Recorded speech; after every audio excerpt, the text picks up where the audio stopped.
et bienvenue dans cette vidéo. Si vous ne savez pas où je suis là, c'est que vraiment vous ne suivez pas l'actualité. On est aujourd'hui sur le Tour de France, on est le vendredi 5 juillet. Qui dit vendredi 5 juillet dit jour de CLM sur le Tour de France. On va aujourd'hui suivre la Cofidis et plus particulièrement un coureur, Axel Zingler. On va pouvoir monter dans la voiture et on va surtout pouvoir faire un tour dans les paddocks avant l'étape, avoir l'analyse de chaque matos, comprendre les choix, voir s'il y a des petites specs qu'on n'aurait pas vu ou qu'on pourrait voir à l'œil nu, vous allez voir. Et je vais surtout moi personnellement vivre le fait de rouler sur la route du Tour dans la voiture de DS avec la foule partout à suivre un coureur. Comment ça se passe? Qu'est-ce qui se dit entre le coureur et le DS? J'ai hâte de découvrir ça. Bienvenue dans cette nouvelle vidéo.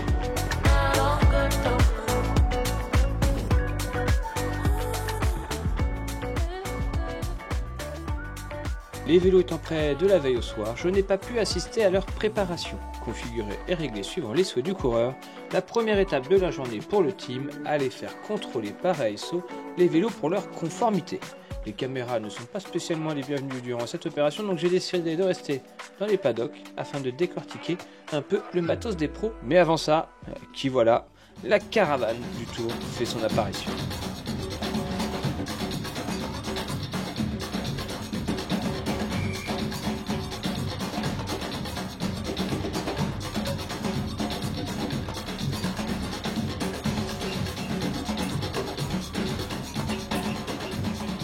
Assez surréaliste cette image de croiser Monsieur Roglic zigzaguer entre les véhicules de la caravane publicitaire. Allez, on est pourtant dans les paddocks et je peux vous dire que dans les paddocks c'est une place privilégiée pour attraper tous les goodies de la caravane, car la caravane au Tour de France, que l'on soit dans les paddocks, à Team Pro ou pas, en fait tout le monde en profite parce que même pour les Team Pro, ils lancent des goodies, donc c'est sympa. Merci à la caravane. Allez, nous on se concentre sur l'objectif du jour, suivre Alex Zingler sur son étape de contre-la-montre. Son vélo est revenu du checking et maintenant il est l'heure pour lui bientôt de s'échauffer. Je ne sais pas si derrière moi vous allez voir, mais passe un coureur de la Ineos. Ce n'est d'autre que Geraint Thomas qui vient de passer derrière moi. C'est toujours assez impressionnant finalement d'être sur le Tour. Bon, c'est le bazar. C'est toujours assez impressionnant d'être sur le Tour et de voir les coureurs de si près. Les fameux casques de contre-la-montre, tout à l'heure le mécano m'en parlait, ces casques qui pourraient porter à faire sourire une fois qu'on est sur le vélo, c'est vrai qu'ils sont assez fous. Regardez-moi cette photo que j'ai prise de Vingegaard tout à l'heure alors qu'il était en train de passer par-dessus une barrière. C'est vrai que lorsqu'on n'est pas sur le vélo, c'est encore un peu plus space, on a l'impression d'être dans un monde futur. Ces fameux casques, sachez qu'ils sont hyper importants en termes de contre-la-montre. Il y a des mesures qui ont été effectuées sur tous les casques et ils ont été classés. Et sachez que l'écart entre le meilleur et le moins bon casque, les coureurs perdent jusqu'à 2 secondes au kilomètre avec les moins bons casques aéro. Donc pour vous dire à quel point ces fameux casques qui pourraient porter à sourire, en fait ils ne sont pas là pour la blague. Ils ont un vrai intérêt aéro. Et toutes ces petites spécificités qu'on retrouve parfois au nez du coureur, les fameuses lunettes avec un petit peu une visière de nez intégrée, etc. Tout ça, c'est des gains aéro. Et à leur niveau, je peux vous dire que 2 secondes au kilomètre, c'est pas rien. C'est vraiment pas rien, surtout sur un contre-la-montre. Là, juste devant nous, il y a des organisateurs de la course qui sont venus choisir au hasard. Non, je pense pas que ce soit du hasard, mais en tout cas, déterminer un vélo, en l'occurrence celui de Izagirre.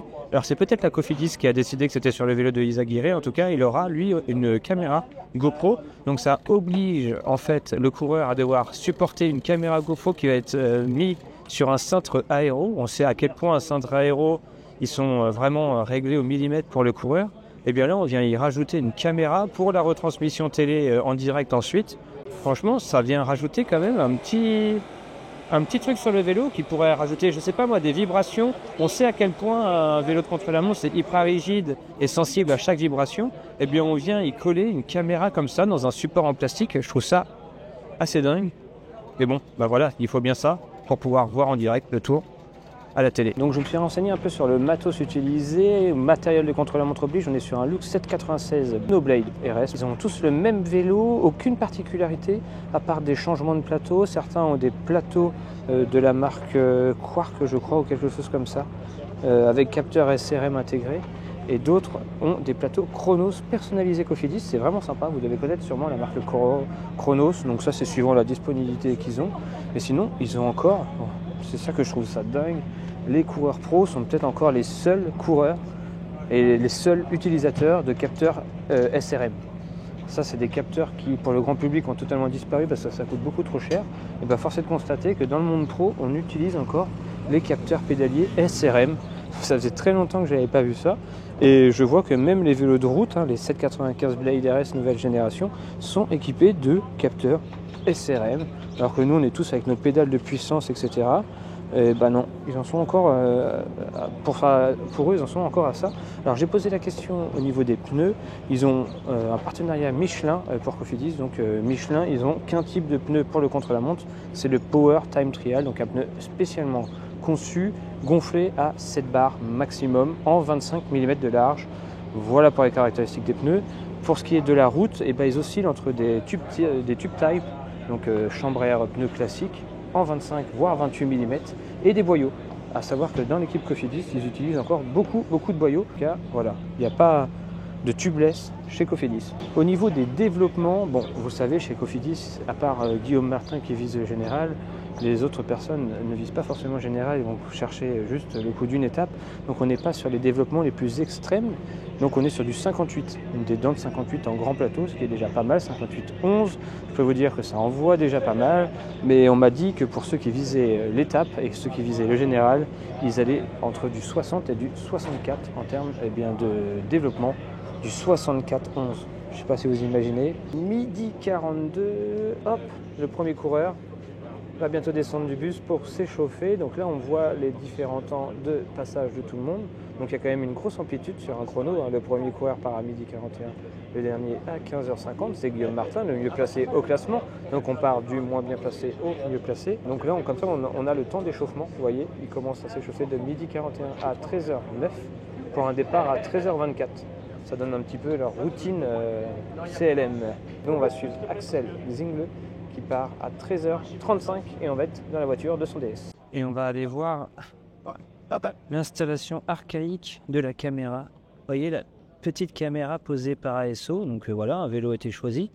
Je posais la question au team, quel intérêt? Alors l'intérêt pour eux, c'est d'avoir des images. C'est plutôt cool. Ils peuvent récupérer normalement des images en interne. Mais moi, ce que je trouve ça dingue, c'est le côté archaïque de l'installation de Serflex. Alors ok, c'est un petit peu collant, mais si ça vient à vibrer et tout sur le cintre, on sait à quel point un vélo de chrono c'est rigide. Je trouve ça assez fou, mais voilà. Et ce que je trouve ça fou aussi, c'est le modèle utilisé sur le vélo. Ça, c'est un vieux modèle. C'est une GoPro, je sais même plus ce que c'est. Session 5 peut-être, ou quelque chose comme ça. Ça fait belle lurette que je n'utilise plus ce matos, mais c'est vrai que c'est peut-être le matos le plus compact à mettre sur un cintre, donc ça se comprend. Vous savez quoi? Il fallait que je vienne ici pour trouver un petit hack. Vous allez tout de suite comprendre. Regardez, hop, ça, vous savez exactement, je pense, à quoi ça sert. Ils mettent un petit bout de velcro collant là, au niveau du compteur. Comme ça, le compteur vient s'écraser là-dessus et vient surtout se bloquer et finit les vibrations. Ça, c'est vraiment pas bête. Parce que les compteurs qui vibrent sur les supports non officiels de la marque, il n'y a rien de pire sur un vélo. Lorsque vous roulez sur des routes un peu dégradées, tout ça claque de partout. En plus, ça peut venir endommager soit le support de compteur ou soit encore même l'électronique du compteur. Donc je trouve ça vraiment cool d'apercevoir ça. Il y a plusieurs types de supports de compteur. Je vois il y en a qui viennent se verrouiller, comme celui-ci là. Celui-ci là, il vient se verrouiller. Il y a un petit quart de tour qui se verrouille. Et d'autres qui ont cette petite mousse. Donc le mécano me disait que parfois on y mettait finalement juste un bout de guidoline. Comme ça vient compresser aussi le compteur et ça ne bouge plus. Vous savez quoi, dès que je rentre chez moi, je commande un rouleau de velcro comme celui-ci, je le colle au fond de mon support compteur et fini les vibrations. Donc, les postes où viennent poser les bras les gars, donc les prolongateurs, sont totalement moulés aux différentes personnes. Donc là il y a la serviette dessus, donc on va pas bien voir, mais en tout cas le tout est moulé. C'est la seule partie des vélos qui est spécifique à chaque coureur, sinon pour le reste bien sûr c'est adapté au gabarit, etc. Mais seul l'avant est moulé. Et à savoir que leurs vélos de remplacement, eux, n'en profitent pas de ce prolongateur moulé parce que ça coûte cher, tout simplement. J'ai aussi attrapé le mécano pour poser une question qui me taraudait, c'était en termes de consommables. Alors oui, les vélos sont entretenus à chaque étape, donc révisés, etc. pour garantir leur fonctionnement. Ils sont lavés la veille et préparés la veille pour le lendemain. Par contre, pour ce qui est des changements des consommables, là où parfois j'entendais dire que la chaîne était changée à quasiment chaque étape, ce n'est pas le cas.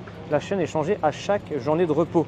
Donc faites le calcul, en moyenne de 200 km par 6, ben voilà, la durée de chaîne d'une chaîne chez les pros, c'est une semaine en gros, et toutes les semaines, tous les jours de repos, ils viennent changer le consommable principal qui est la chaîne. Pour le reste, normalement, il n'y a pas vraiment besoin de changer, à part en cas de chute, une guido, un truc comme ça qui viendrait s'abîmer. Sinon, pour le reste, ça reste tel quel durant tout le tour.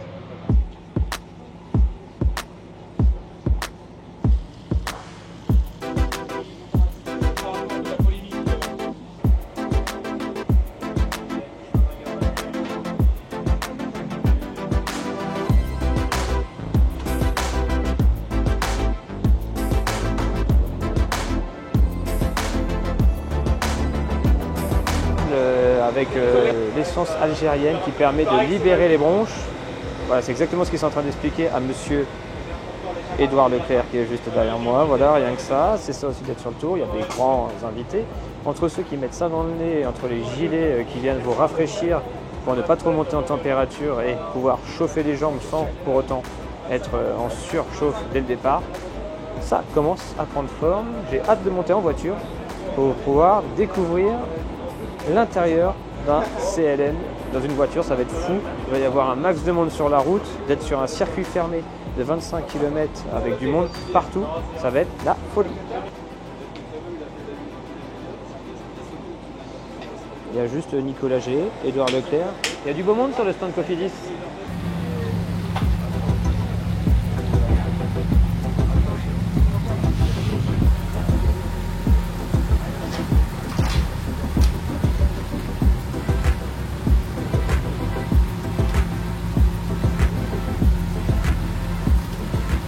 Hop, derrière moi s'échauffe Brian Cocard, mais surtout Axel Zingle qui est en train de s'échauffer, qui est en train de s'ouvrir un peu les chakras là pour bientôt partir. Il est 1h17, il part à 1h35. Je vais bientôt monter dans la voiture du DS et goûter à l'expérience CLM à l'intérieur d'une voiture. Ça va être vraiment cool.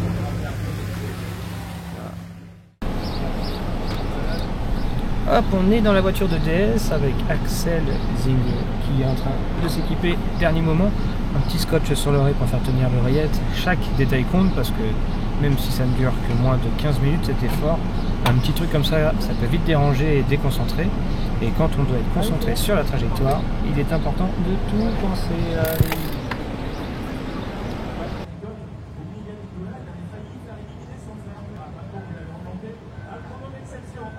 Au point intermédiaire numéro 3, nouveau meilleur temps pour le 193 en 26 minutes et 43 secondes.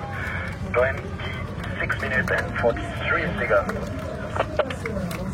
Alors il faut savoir que ASO, organisateur du Tour de France, contrôle beaucoup l'image du Tour de France et interdit toute personne de filmer la course et de la diffuser. Bon, on va s'y risquer, mais ce n'est pas sûr que tout ça reste en ligne bien longtemps, si vous voyez ce que je veux dire. Allez, on est parti, on fait le tour du bourg là. Je n'ai pas voulu déranger le directeur sportif qui était à ma gauche et qui était largement concentré à encourager son coureur. Je n'avais jamais, encore une fois, été dans une voiture lors d'un contre-la-montre. J'avais déjà suivi une étape plus longue, une étape d'ailleurs où il ne se passait pas grand-chose, donc du coup j'avais pu beaucoup parler avec le DS dans la voiture. Vous pouvez retrouver la vidéo en haut à droite, c'était avec le VC Rouen, c'était super intéressant, c'était sur le Tour de Normandie, mais là l'exercice est bien différent. La Bobo encore une fois à gauche, puis on est parti sur les longs boudrons. Hein. On est sur un CLM avec au départ beaucoup de virages urbains. Et il faut savoir que ces coureurs n'ont pas reconnu le circuit, ils ne le connaissent pas, ils le découvrent. Le DS a alors un rôle crucial, celui d'avertir les coureurs de tous les virages, de toutes les trajectoires à prendre, les bonnes trajectoires, et surtout les endroits où ça passe à fond, ou les endroits où Axel va devoir se relever sur son cintre.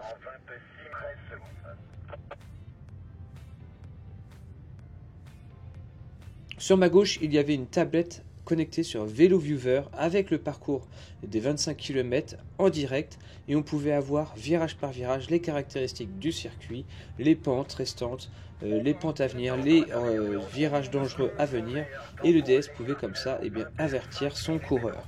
Et je peux vous garantir que lorsque l'on est derrière la voiture, c'est hyper stressant de voir manœuvrer Axel dans des virages qui sont hyper tendus. Sur un vélo de CLM, on sait à quel point un vélo de CLM, ça ne se manie pas de la même façon qu'un vélo classique. On le voit prendre la courbe, mais on ne le voit pas en sortir. Et quand on arrive dans cette fameuse courbe, on se demande si Axel est toujours debout ou pas, tellement ça va vite. Je peux vous dire qu'un vélo est bien plus agile qu'une voiture. Et à un endroit où un vélo arrive à passer à 50-60 km/h en ville ou alors encore dans des descentes un peu sinueuses, et la voiture, elle, c'est tout autre chose et ça bouge pas mal. Je peux vous dire que sur une descente de col à plus de 80 km/h, 90 km/h comme peuvent le faire certains cyclistes, je n'aimerais pas être dans la voiture. C'est vraiment très impressionnant. C'était vraiment une expérience folle. Le public est fou. Le Tour de France, c'est de la folie. Vous étiez tous au bord de la route à encourager tous les coureurs un à un à être totalement... Mais vous êtes grave, mais grave dans le bon sens du terme. C'est vraiment impressionnant et je n'avais qu'une envie en fait en étant dans cette voiture derrière Axel et en voyant toute cette foule tout autour de lui, surtout dans la bosse. C'était fou, dans la bosse c'était fou. Je n'avais envie qu'une chose, c'est d'être à sa place. Tellement ce moment doit être oufissime. Il faut certes gérer son effort, mais quel kiff d'avoir un peu la route pour soi, tous ses supporters pour soi à son passage et d'être encouragé autant. Impressionnant. Donc voilà, je vous mets quelques images, mais encore une fois, je n'avais pas trop le droit. Donc on va passer à la séquence suivante, au débriefing.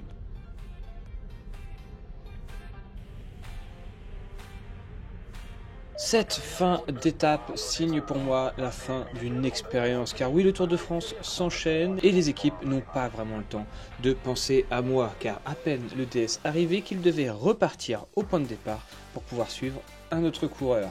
Un truc que j'ai trouvé tout simplement hallucinant, c'est que dès que les coureurs arrivent, ils ont juste une petite pause, une petite collation rapide et les mécanos leur filaient leur vélo de route et vous savez quoi, ils rentraient à l'hôtel avec leur vélo de route comme des grands en mettant le parcours sur le GPS, carte de l'hôtel dans la poche et c'est parti pour la décontraction. Alors je doute que les grands favoris rentrent à l'hôtel comme ça sur leur vélo de route. Allez, j'ai gentiment regardé la fin de l'étape comme un spectateur avant de prendre mon train et retour à la maison. J'espère que cette vidéo vous en aura appris un peu sur le matériel des pros et sur le déroulement d'une étape comme celle d'un contre-la-montre. Le Tour de France se finit aujourd'hui, si vous regardez la vidéo aujourd'hui, par un autre contre-la-montre, donc une autre journée identique à celle-ci, à la différence près qu'il y a un col dans l'étape, donc de grandes chances que les vélos soient un peu différents pour pouvoir passer ces cols. Mais pas sûr. Allez, on se dit à très vite pour une prochaine vidéo en immersion ou un nouvel essai. Moi je vous dis ciao, bye.